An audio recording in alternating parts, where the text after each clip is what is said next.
attention. They say a life can change in an instant. For Ethan Caldwell, it changed in exactly 12 seconds. What if the most terrifying moment of your life, the one where you face your greatest fear, also puts you face to face with an unexpected miracle? Before we dive into this passionate story of fate and profound transformation, hit that subscribe button, like this video, and tell us in the comments if you believe in miracles. In one instant, Ethan Caldwell was sipping an overpriced espresso on the balcony of his Los Angeles penthouse, idly glancing over a financial report he'd already read twice. The next, his world tilted, spun, and shattered into a million pieces. His 5-year-old son, Alex, was choking. The nanny screamed. Ethan froze for a heart-stopping 2 seconds, his mind a frantic, panicked void. The sound of his porcelain cup shattering on the marble floor was somehow quieter than his own ragged breathing. The boy's face was turning blue. Alex's wide, terrified eyes were locked on his throat. No sound. No air. It was supposed to be a normal Tuesday morning. Now he was watching his son die. Then, suddenly, a woman he didn't recognize was on her knees next to Alex. She had been in the building lobby. He would find out later that she was a pediatric nurse named Olivia Evans, visiting her mother on the floor below. She'd heard the frantic screams from the hallway, burst into the apartment without asking, and dropped to her knees with a terrifying, clinical calm. 911 is on the way, someone sputtered, dialing frantically. But Olivia didn't wait. She positioned herself behind Alex and began the Heimlich maneuver. Quick, hard, focused. 1 thrust, 2, 3. Then, a violent heave. A small, colorful piece of candy hit the polished floor. Alex gasped. He cried. He breathed. The air rushed back into Ethan's lungs. The room erupted in relief, sobering sobs, applause. But Ethan didn't move. He just stared at the woman on the floor, who gently cradled his son's head and whispered, "You're okay, champ. You're safe. You're okay." In that moment, she wasn't just a stranger. She was a miracle. Olivia didn't wait to be thanked. When the paramedics arrived and Alex was declared stable, she calmly gave her name and credentials, scribbled a few concise notes for the emergency team, and stood to leave. Ethan, finally shaking free of his shock, blocked her path. "Wait." She turned with a tired but polite expression. "Yes, Mr. Caldwell." "How do you know who I am?" he asked, surprised. She offered a soft, knowing smile. "You own the building. You're in the news constantly. You donated $1 million to the pediatric wing at St. Jude's last year." He blinked, stunned by her detailed knowledge. She added, "Good cause, poor execution. You didn't visit the wing. You didn't meet the kids.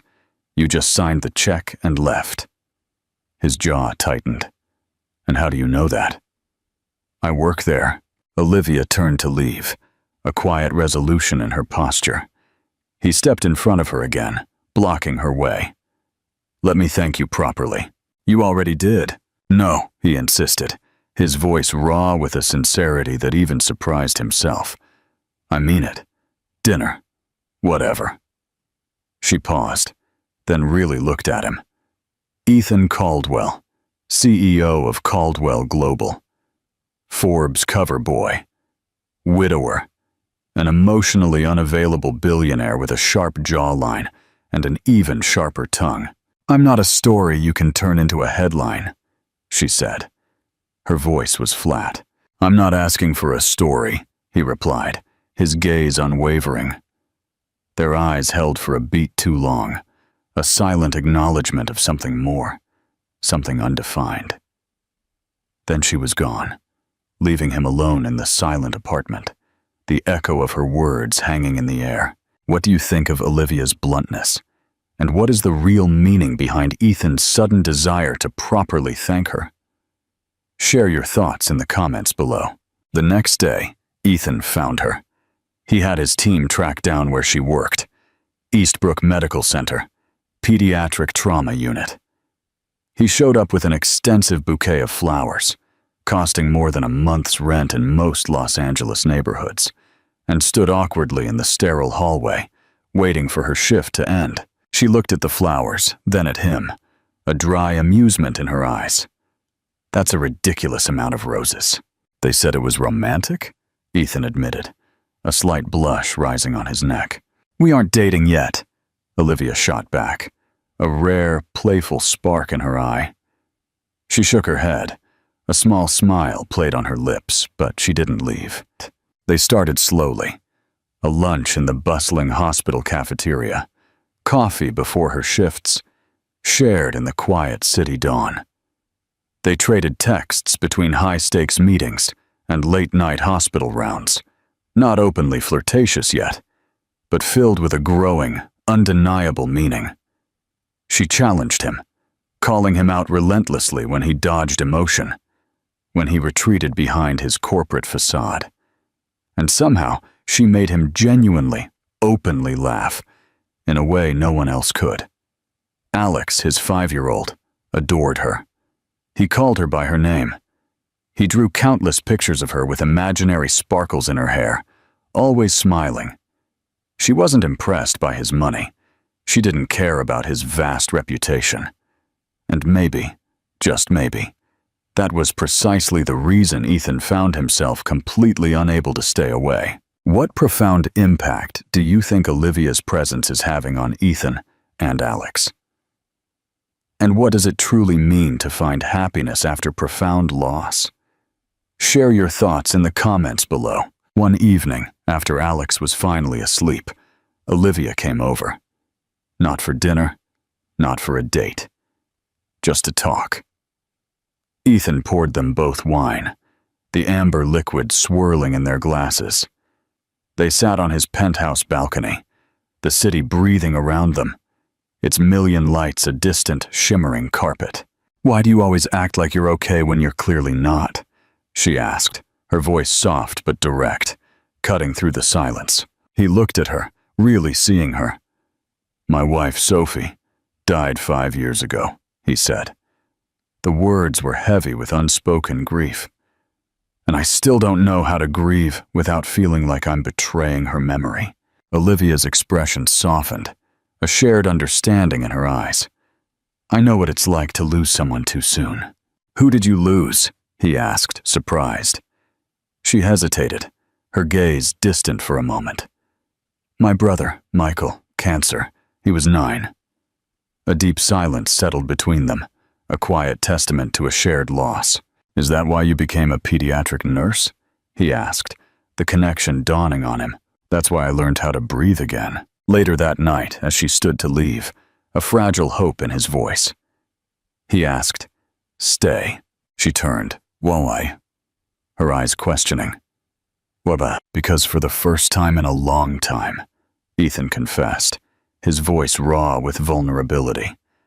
I don't feel like I'm just surviving. I feel like I'm alive. Olivia didn't respond with words. She simply walked to him, closed the space between them, and kissed him.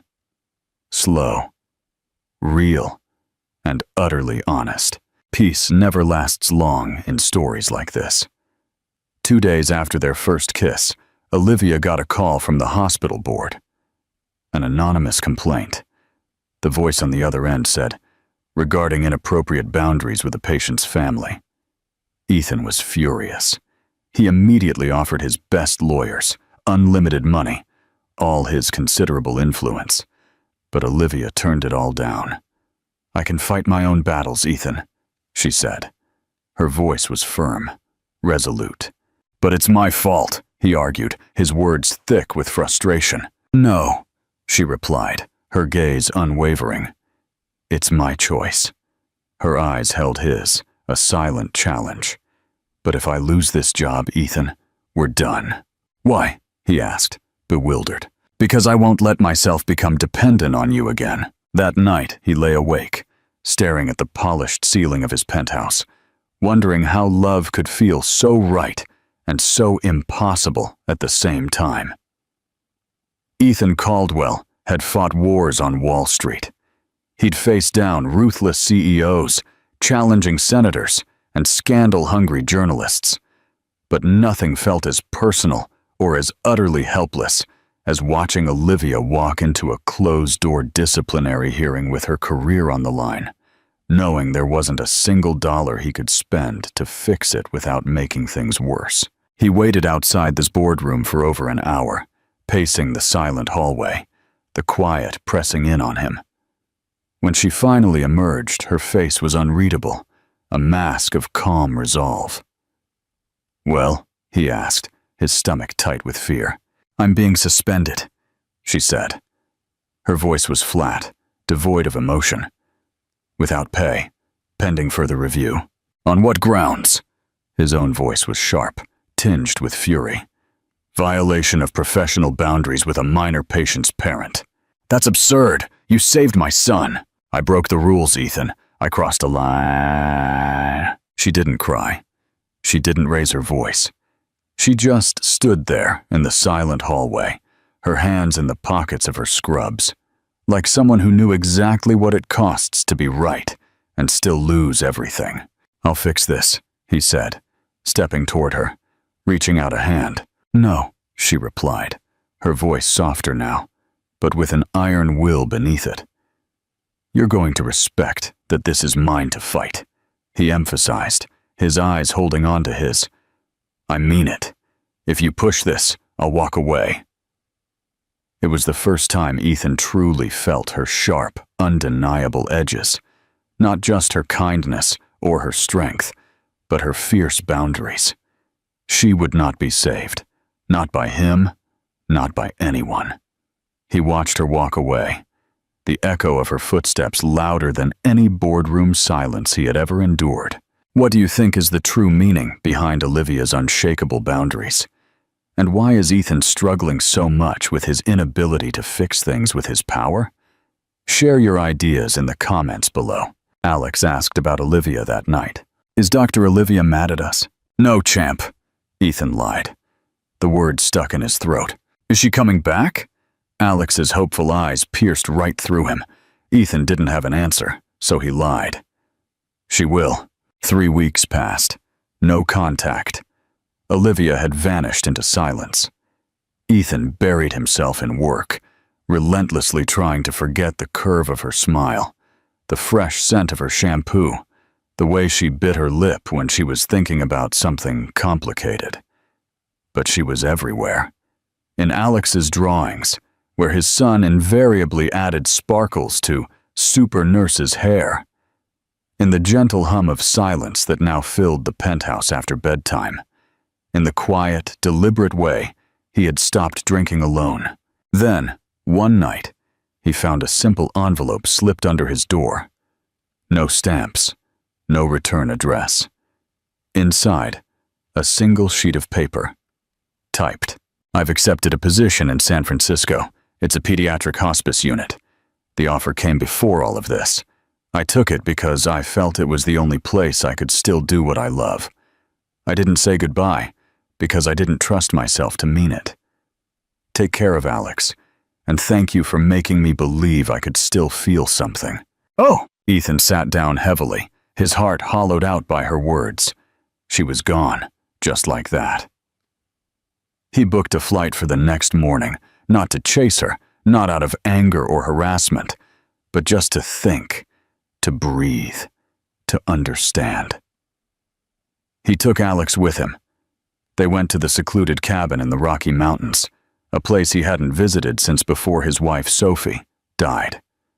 There, surrounded by dense forests, wrapped in a profound silence broken only by the rustle of pine needles, he began to fall apart. Alex, in his innocent way, asked questions about his mom, Sophie, about Dr. Olivia, about what it meant to go away. Ethan answered him honestly as a father can when his own heart is breaking.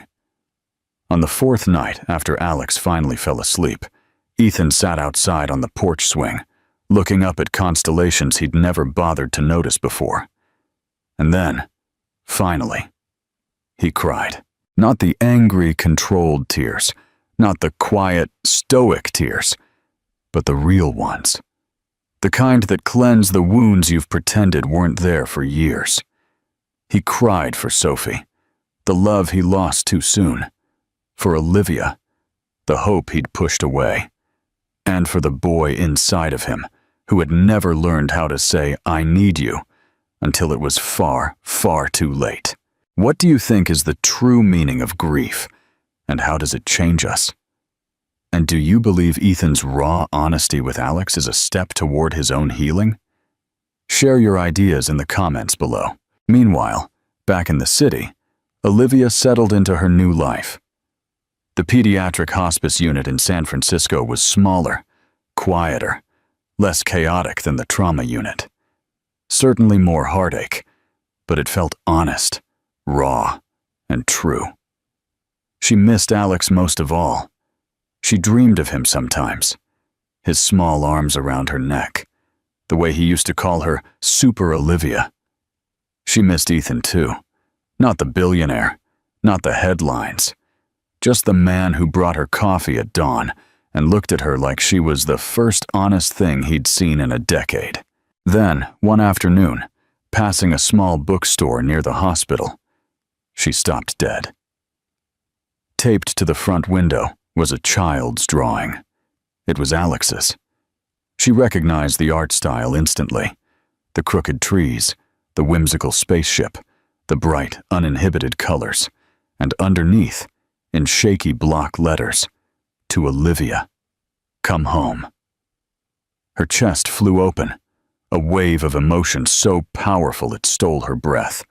She went inside the bookstore, heart pounding, scanning every face. He wasn't there, neither was Alex, nor Ethan. But behind the counter, the clerk smiled knowingly. "Are you Olivia?" She nodded, barely holding herself together. The clerk handed her an envelope. Inside, a single, handwritten letter. "You told me not to chase you, so I didn't. But I needed you to know. Alex hasn't stopped asking about you, and I haven't stopped hoping you'll forgive me for being someone you had to walk away from. We're at the cabin in the Rockies for the next 2 weeks. The address is on the back of this letter.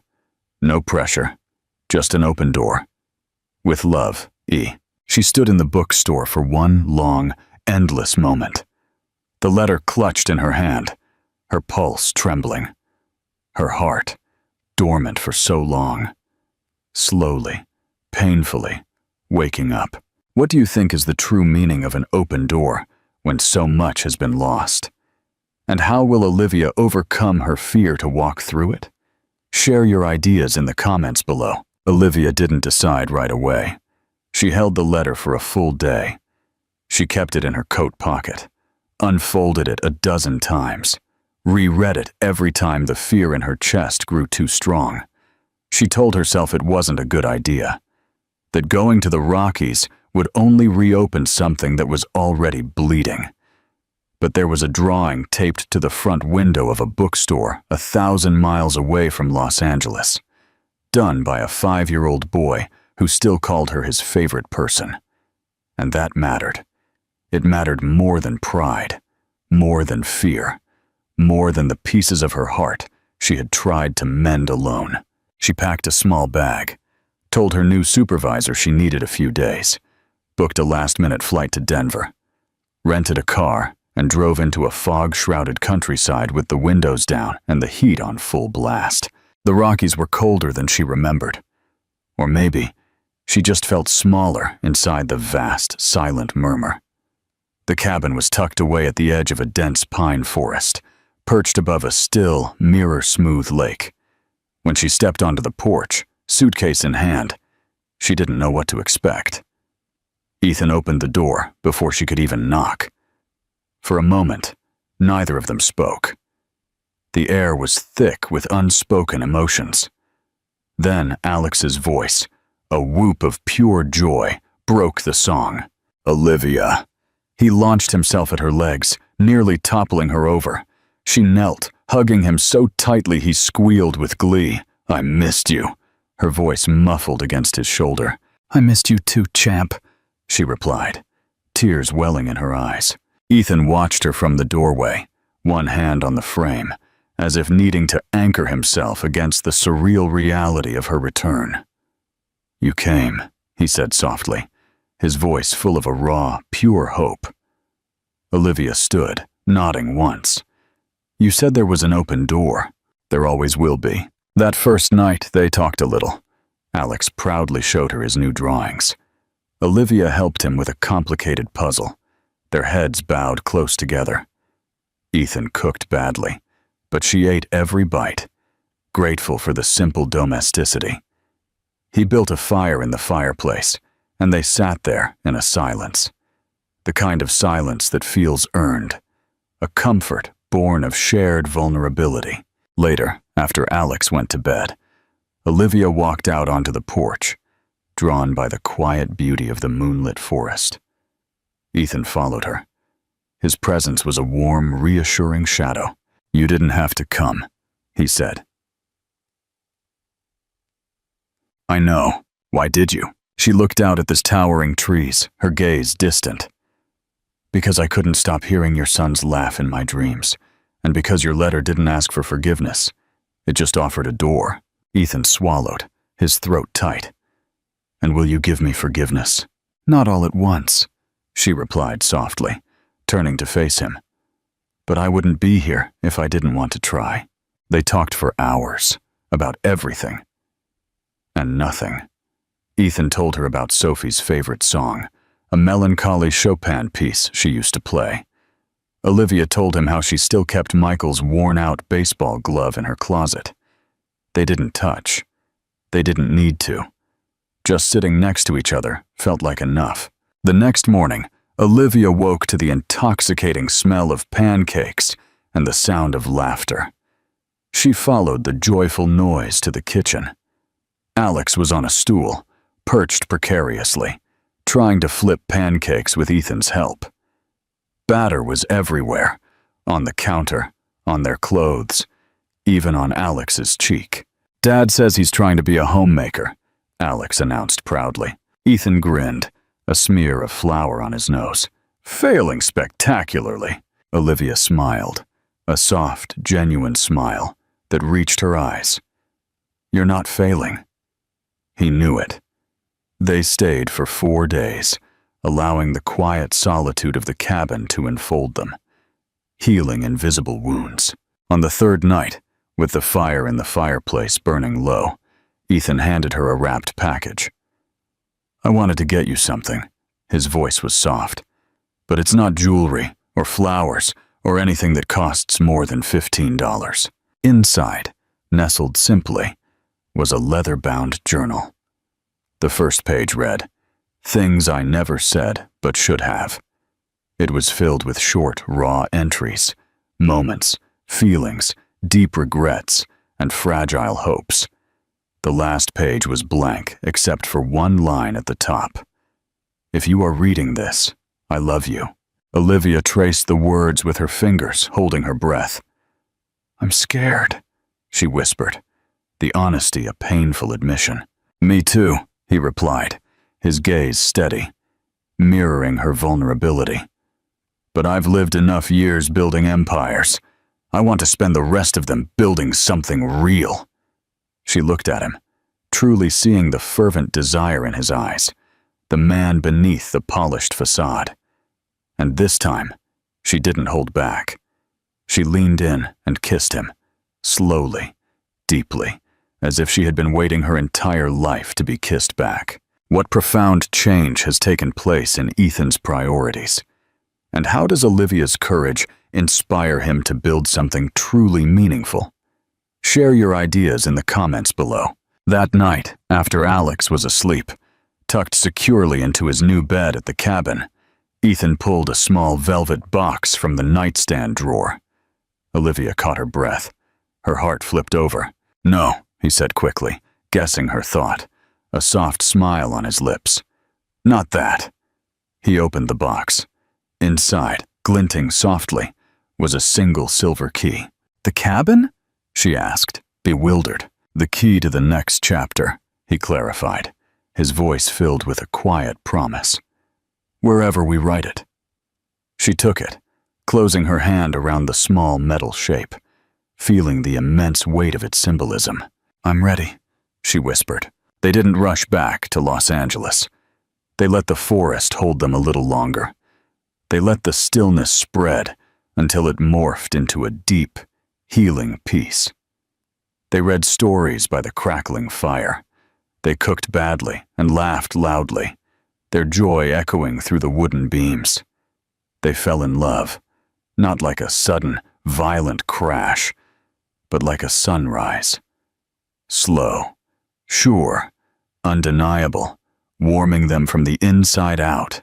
They returned to Los Angeles in early spring, the city shedding its winter skin under a haze of early buds and golden light. Olivia moved into Ethan's penthouse, not because he asked her to, but because one night she brought a small bag and just never took it back. Her scrubs started showing up in his laundry. Her favorite mug claimed a spot next to his on the kitchen shelf. And Alex, his 5-year-old, started referring to her room as Mom's room, without hesitation or instruction. The word terrified Olivia. That weight, that profound expectation. But it also warmed her, because he meant it genuinely, naturally. And Ethan never corrected him. He just smiled, a quiet, reverent expression, as if he couldn't believe this precious second chance had miraculously landed in his lap. Olivia went back to work, part-time, at a non-profit children's clinic downtown. It wasn't the high-stakes pediatric trauma unit she'd left behind, but it felt good. It felt clean. It felt impactful. And most importantly, it was entirely her own. She made her own rules this time. She drew her own lines.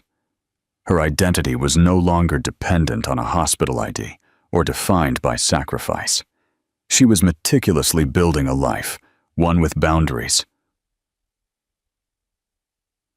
one with balance. Then came the gala, a prestigious charity event for pediatric mental health, hosted at one of Ethan's swanky downtown properties. He insisted Olivia attend, not just as his date, but as the keynote speaker for the evening. "They asked for someone who has lived it on both sides," he said, his eyes sincere. "And you're the only person I trust with that kind of truth." Olivia hesitated. Public speaking wasn't her thing. The spotlight wasn't her thing. Standing in front of a ballroom full of powerful billionaires, slick politicians, and impossibly elegant, perfectly coiffed women was most definitely not her thing. But she said yes anyway, because growth, she knew, often comes wrapped in discomfort. That night, she wore a navy blue satin dress and borrowed courage that shimmered like the fabric. Ethan watched her from across the vast, glittering room, as if he were seeing something truly sacred. His gaze unwavering, filled with a deep reverence. What do you think is the true power of sharing one's authentic story? And how will Olivia's vulnerability resonate with such a powerful audience? Share your ideas in the comments below. Olivia took the stage. Her navy satin dress shimmered under the bright lights. Her voice trembled for only the first 5 seconds, a fragile, human tremor. Then, she anchored herself, finding strength in the unwavering looks from Ethan and Alex in the front row. "I'm not here to tell you about statistics," she began. Her voice was steady and clear. "You can read those in the program. I'm here to tell you about the moments in between the emergencies, the quiet heartbreaks, the impossible choices, the kids who make it, the ones who don't, and the people who carry them anyway." A deep silence fell over the room, held like a collective breath. "I've been in trauma rooms. I've held hands through chemo. I've walked out of hospital rooms knowing the next time I walked in, there wouldn't be a child in the bed. But I've also seen miracles. I've seen healing, and I've seen what love can do when it walks in during the worst of it, and it stays. Her eyes drifted to Ethan, a silent, powerful acknowledgement passing between them. Healing doesn't always come in hospitals. Sometimes it comes in people. The room erupted as she finished, a wave of applause and emotional release. Ethan was the first one on his feet, his face radiant with pride. And afterward, as she came off the stage, shaking and breathless from the raw emotion she had just poured out, he pulled her close and whispered, "I have never been prouder of anyone in my life." But the next morning, everything changed. A media outlet published a poisonous headline, "Illionaire's girlfriend accused of unprofessional conduct in pediatric unit." Someone had anonymously leaked the original complaint. The suspension, the board hearing, the details were twisted. The facts were distorted. Anonymous quotes from hospital insiders claimed favoritism, manipulation, and blurred ethical lines. It was ugly and spread like wildfire. Ethan's PR team went into immediate overdrive, issuing furious denials, statements, and legal threats. But the damage was done. Olivia's nonprofit clinic received dozens of angry messages, parents pulling their kids from programs, donors threatening to pull their support. She was publicly called a fraud, a gold digger. Just another headline. What do you think was the most painful accusation Olivia faced? And why? And how will she fight against such public defamation? Share your thoughts in the comments below. Ethan wanted to burn it all down. His rage was monumental, but Olivia wouldn't let him. "I fought to be someone I could be proud of," she said. Her voice was quiet but firm. "I'm not losing that now, just because people are louder than the truth." "I can protect you," Ethan insisted, his fists clenched. "I'm not asking for protection," she replied, meeting his gaze. "I'm asking you to believe me." He did. Of course he did. But this wasn't about believing. It was about power. And Olivia was done letting hers be taken from her. She held a press conference, alone. She stood in front of the cameras in a simple gray blazer. No makeup, no handlers. Just her. "I am not perfect," she said. Her voice was unwavering. "But I am honest.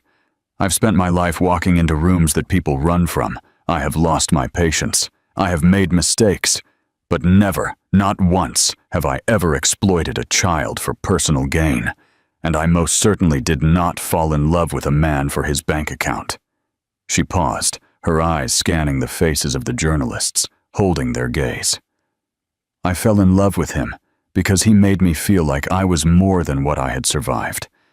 And I will never apologize for that." When she finished, the room was silent, completely quiet. Then someone asked, "Do you regret the relationship?" Olivia looked directly into the camera. Her integrity shone through. "No," she said, "because he and his son reminded me that love can be real, even after the worst happens. And I will never apologize for that." By nightfall, the tide had turned. The vicious story had been reversed. An outpouring of support flooded in. Letters, donations, heartfelt apologies. The clinic reinstated her full-time. The hospital board issued a public apology. The people who mattered knew the truth. That night, as the city lights twinkled below them, Ethan took Olivia's hand, pulling her out onto the roof of their building. "You didn't just save Alex," he said. His voice was thick with emotion. "You saved me, too." He got down on one knee. A simple, heartfelt gesture. No velvet box. No meticulously planned speech. Just a small gold band held between two fingers, shining softly in the dim light. "Marry me, Olivia Evans." Olivia caught her breath. A choked laugh escaped her lips. Tears streamed down her face. "Say it again," she whispered, her voice barely audible. "Just once, so I know it's real." "Marry me," he repeated, his voice unwavering, filled with absolute certainty. She nodded, a single tear of joy tracing a path down her cheek. "Yes, I will." Ethan let out a breath he hadn't realized he'd been holding, sliding the ring on her finger before pulling her into the deepest, most honest kiss of his life. And in that moment, as their lips met, he knew that he had finally found something worth more than all the money in the world. Their wedding a year later was a dream, not because of a grand venue or extravagant details, but because it was real. When Olivia walked down the aisle, her eyes fixed on his, Ethan knew he had never been more sure of anything in his life. But beyond the wedding, what mattered most was what they built together. With Olivia's fierce passion and Ethan's immense resources, they launched the Caldwell-Evans Initiative, a program dedicated to helping young women build their careers in business, providing them with the mentorship and opportunities that Olivia once fought so hard to earn on her own. Their days were filled with a deep purpose. Their nights were filled with laughter, quiet conversation, and a love that grew deeper with every shared breath. And every morning, when Ethan woke up next to the woman who had completely changed his life, he knew he had finally found something money could never buy: happiness, unshakable love, and a future that was worth everything. They spent their honeymoon in Italy. Alex came too, of course. It wasn't a conventional start to a marriage. But then, neither of them had lived conventional lives. They walked cobblestone streets in Florence, shared sticky gelato in Venice, and danced barefoot under the stars in the gardens of a small villa overlooking the coast. Olivia laughed more in those 2 weeks than she had in the last decade. Her joy was a symphony that Ethan memorized in quiet. And at night, with Alex asleep in the next room, they whispered promises to each other under soft sheets and open windows. Not perfect, but real. Always real. What did you think of Olivia's speech at the press conference? Do you believe love and honesty can triumph over power and money? Share your opinion in the comments and turn on notifications so you don't miss the end of this amazing story. This is the final part of their story. Then the call came. One afternoon, back in Los Angeles, as the city groaned under the oppressive summer heat, Olivia walked into her clinic for a regular shift and was met by her director. "There's something you should see," the woman said, handing her an unmarked envelope. Inside, a printed draft of an article. Unpublished. The title screamed, "The Nurse, the Billionaire, and the Other Son." The article claimed that Ethan had a second child, a son born from an affair during his marriage to Sophie, now living abroad. The text insinuated that Olivia had only agreed to marry him after discovering this information, as part of a quiet agreement to keep the story from going public. It was a lie, vicious and precise, but it felt deeply personal because someone had been digging. Too deep, too close. That night, Olivia asked him, "Ethan, is there anything I don't know?" He looked at her, stunned. "No," he said slowly. "There's no other son. There's no hidden life, I swear." His voice was quiet. "Then why does this feel so specific?" He sat down, then exhaled something heavy, a truth held captive for years. "There was someone, after Sophie died. It wasn't serious, but she told me she was pregnant a few weeks before she disappeared. I hired a private investigator. She had left the country. I never confirmed anything." He looked up, his eyes raw. "I haven't told anyone, not even my lawyers, because I didn't want to chase ghosts." Olivia stood still. "Ethan, if there's even a chance." "I know." Silence filled the room. Then she asked, her voice low, "What would you do if it were true?" He didn't hesitate. "I'd find him. I'd bring him home." The story leaked within days, not the full, drafted article. but a headline. A whisper. A grainy photograph of Ethan, leaving a building he hadn't stepped into in years. The media ran with it. Reyes scandal. Buried by marriage. Olivia kept her head down. She went to work. She loved Alex, but she felt the shift. On the street, in the grocery store, even at the clinic, where some parents looked at her as if they weren't sure whether to admire or judge her. Ethan remained publicly silent, fiercely protecting Olivia. Privately, he searched. Within a week, he had a name. Leo. 6 years old, living in Marseille, France, with a woman who had changed her name and refused to have contact with anyone from her past, and a DNA test confirmed it. He was Ethan's son. Olivia read the report in silence.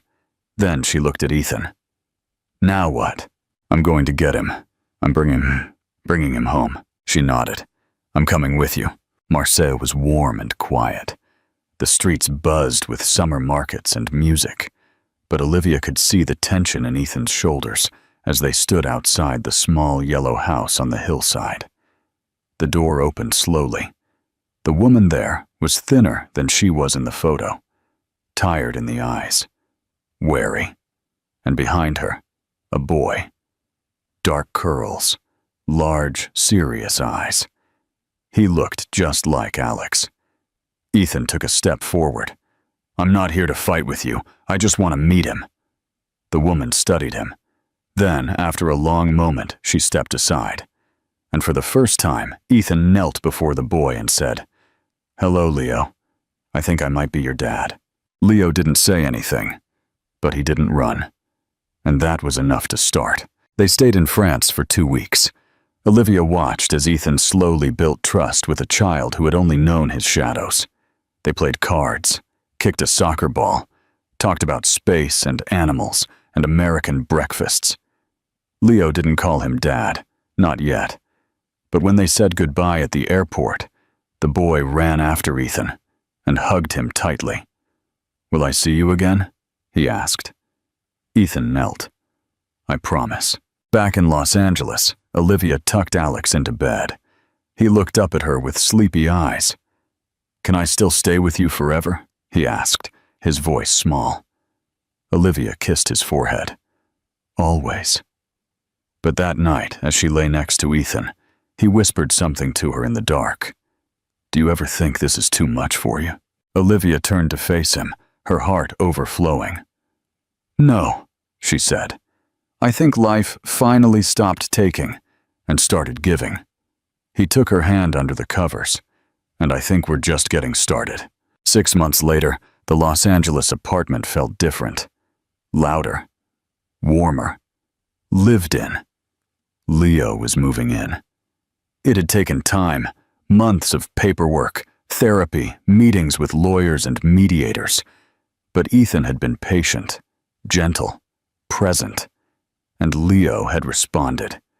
He still didn't call Ethan Dad, but he called him when he had a nightmare, and that meant more. Olivia, meanwhile, had become the quiet, to steady center of the household. She didn't push. She listened. She gave Leo space, and he, in turn, gave her his cautious trust. Alex adjusted quickly, faster than anyone expected. He told everyone he had an extra brother, and he liked that Leo was good at Legos, but bad at Mario Kart. The boys were different. One loud and imaginative, the other cautious, careful. But somehow, they beautifully worked, just like the two people raising them. Olivia returned to her clinic position full-time. But this time, it wasn't about proving anything. She focused on community programs, bringing vital care to kids without access. She started a scholarship in her late brother Michael's name. Ethan matched every donation, but only after asking her permission. She had earned that kind of respect. He already knew what she was doing. In late fall, as the leaves fell and the holidays approached, Ethan planned something quiet. No press, no spectacle. Just family. He took Olivia back to the cabin in the Rocky Mountains for a weekend. Just the two of them. They hiked, they talked, they held each other. And on the final night, under the canopy of 1,000,000 stars, he surprised her with a second ring. Simple, elegant, engraved inside with the words, "Not because I lost, but because I found." Olivia didn't cry this time. She just smiled. She kissed him slowly and whispered, "Forever." They didn't need a second wedding. They had a second life. And that was enough. Months later, Olivia discovered she was pregnant. She sat with the test in the bathroom for 20 minutes. Stunned. Not scared. Just overwhelmed with pure joy. Ethan walked in, saw her face, and immediately knelt down. "Are you okay?" he asked. She nodded silently. Then she handed him the test. His eyes went wide, then filled with tears. He held her for one long, quiet moment, whispering, "You're amazing," over and over, until she believed it too. They told the boys together. Alex whooped with delight, throwing his arms around them both. Leo didn't say anything at first. He just stood there in silence. Later that night, Olivia found him sitting alone on the stairs. "Are you okay?" He looked up. "I don't know how to be a big brother." She sat next to him. "Alex didn't know either. I didn't when I got my brother. You don't have to be perfect, Leo. You just have to be you. That's enough." He leaned against her shoulder. "Do I still get to stay?" Her throat tightened. She looked him in the eyes, her voice filled with unshakable love. "You're not going anywhere." When their daughter was born, they named her Eleanor, after Olivia's mother. Leo held her first. Alex sang to her, off-key but full of love. Ethan cried more than anyone. Tears of pure, unadulterated joy. And Olivia just watched the life she never imagined unfold around her. Piece by piece, like the last perfect fit of a complex puzzle. One night, years later, Olivia stood in the hallway outside the kids' room. Eleanor had just fallen asleep in Ethan's arms. Leo was in the living room, reading aloud to Alex, and the whole house was lit with the kind of soft, golden light that only exists when love has earned its place, when a family is truly, deeply home. Ethan came up behind her, wrapping his arms around her waist, pulling her gently back against his chest. "You okay?" he asked. She leaned into him, utterly at peace. "I'm better than okay. I'm alive." He smiled, kissing the top of her head. "I never did thank you." "For what?" she whispered. "For saving Alex, for saving me." She turned in his arms. Her eyes met his. "I didn't save you, Ethan. You let yourself be saved." Outside, the snow began to fall. Soft, silent, real. And inside, their life went on. Messy, beautiful, unscripted, true. Built not from perfect beginnings, but from second chances. Ethan Caldwell once thought success was everything, that power, wealth, and control were all that mattered. But then came Olivia Evans, the woman who proved him wrong. She wasn't just another employee, not just a fleeting distraction. She was his greatest challenge, his greatest lesson, his greatest love. And in the end, it wasn't power or money that changed his life. It was her. Now they are together, not just as husband and wife, but as partners in life, in love, and in purpose. Because love isn't just about finding someone, it's about choosing them every single day. If this story touched your heart, don't forget to like, share, and subscribe. Turn on notifications so you don't miss another heartwarming and emotional story. Because sometimes, the most unexpected stories lead to the most unforgettable love. Love has the power to change everything, if we are just brave enough to let it.